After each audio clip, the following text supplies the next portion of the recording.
Hello everybody, today we're going to be talking about Third Street Bagel. Third Street Bagel started in 1997 and has been expanding ever since. They are located on 3rd Street and they sell a variety of bagels as well as coffee. I'm Kevin Dinzer. I'm Lexi Buchanan. I'm Bella Farner. I'm Peyton Fidel.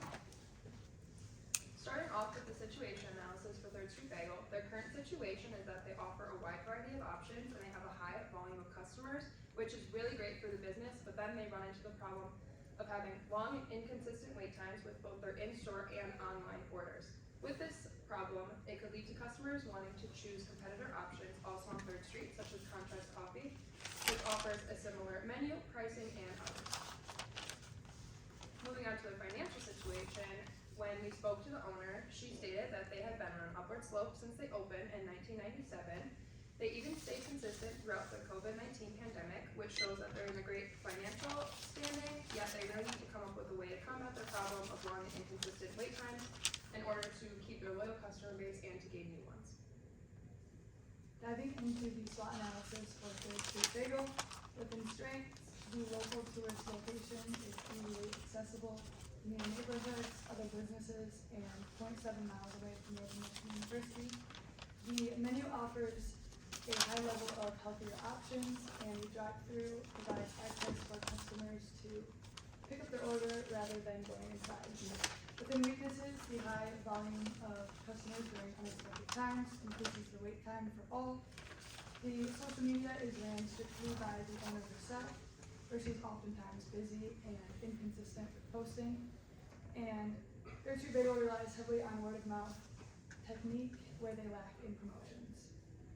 Within opportunities, hiring a social media manager to update the social media and website, innovating an online order tracker that notifies the customer exactly what time their order is available for pickup, and incorporating PR campaigns to increase consumer awareness and personal connection. Within threats, competitors such as Contrast and Panera offer similar options within their menu, and due to the rise of social media, it is vital for any business to stay constant on social media to stay relevant. Starting off with their current digital marketing, we'll start with Instagram. The Instagram has an overall really good look due to the posts that they have, but they're very inconsistent in the posts that they do have.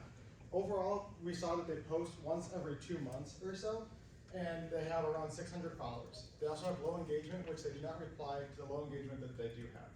Moving on to Facebook, it's a very similar aspect. They have a few more followers at 6,000 instead of 600, but they post more about their employees, which gets more followers as well as more engagement, but they still do not reply to the engagement that they have. The timing of the post is still inconsistent at a similar posting rate as Instagram. Moving on to the website, they have information regarding the online ordering as well as the menu and other information, but it is lacking personality as well as community involvement in what they do for the community. Moving on to their last segment for digital marketing is their online ordering. You can order all the food and drinks online with the exception of catering. The website is overall really good and simple to use, but it lacks specificity as far as what time your food is going to be ready. So moving on to the overall target audience and target segmentation, Third Street Bagel should focus mainly on community and college students. For this case, they give good word of mouth and increases brand recognition, basically from giving good word of mouth, I guess, to their friends, their family members, including roommates. Leading into our segmentation strategy, which would be demographic segmentation.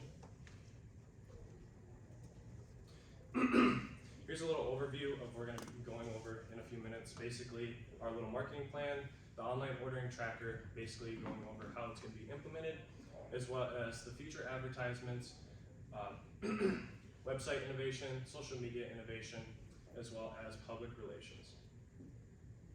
So here, first off, this is an order tracker, which is very similar to Domino's. It's a way of seeing what part of the process your bagel is in and giving essentially an estimated time to see when it's done. So, future advertisements for Third Street Bagel should focus more on the order tracker, as mentioned before, as a way to alleviate wait times and so people don't have to go to the store and wait a really long time. And merchandise is something they need to offer as well. It's basically, if people are wearing merchandise for us, it's a way to basically spark people to come to the business and maybe influence them. Seasonal products, worth mentioning as well. They should advertise these for a limited time during our slow winter months as a way to attract more people and bring in more profit. Food bundles are also very important as a way of cross-selling and influencing customers to spend more money at our business.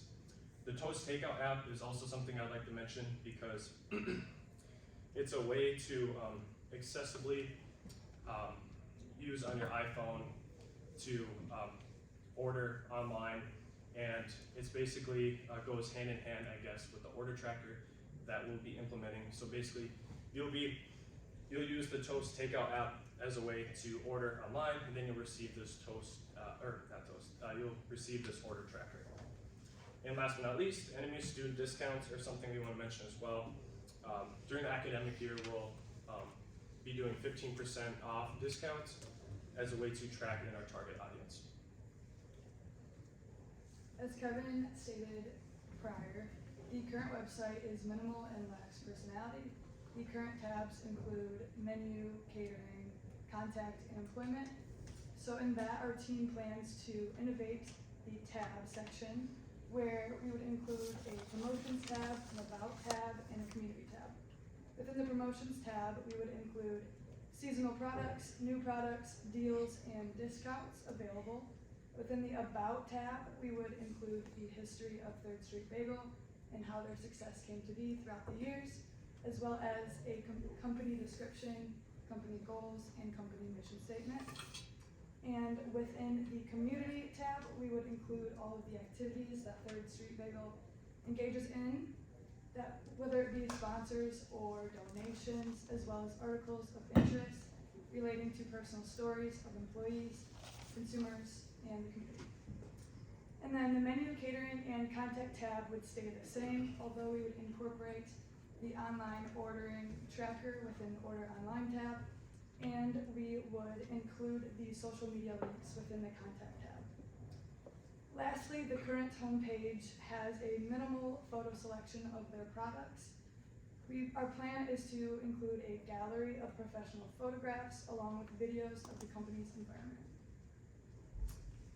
As stated previously, the social media is ran by the single owner, where she's busy and is inconsistent and lacks creativity. So in that, we recommend hiring a social media manager who would expand on different platforms such as TikTok. The manager would focus on creativity of the content, including polls, contests, and reels engaging with the community, as well as photographs and videos of not only the products, but the employees and consumers enjoying the local shop. And then the social media manager would also be consistent in posting, where they would post 3 or more times a week, as well as replying to all of the Google reviews and the comments within the social media comment sections.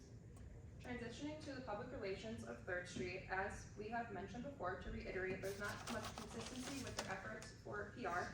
So our team has come up with some ways and campaigns in order to boost their sales and their customer relationships. The first thing being a local TV6 interview. This interview could showcase their history while also informing about their new seasonal products, their new merchandise, their online order tracking, as well as the new student discount. This will be best broadcasted during the winter months, since it's not only their slow season, but people are more likely to be inside and watching TV during the winter. Second, we have giveaways. So giveaways is a great way to reach our younger and student population of customers. This would cause more engagement and more traffic on their social media. Here we have pictured just an example of a giveaway that could be posted on someone's Instagram story, that could be shared and tagged, and will just cause more traffic on their socials. This could include a gift card and their new merchandise, and would be attainable for the new social media manager to implement and post. Lastly, we have free samples. Free samples is a great way to have an outreach to the community. They could offer them after community events, for example, like Marquette bike races. They could show and give their seasonal products after these events. This way, customers could give feedback.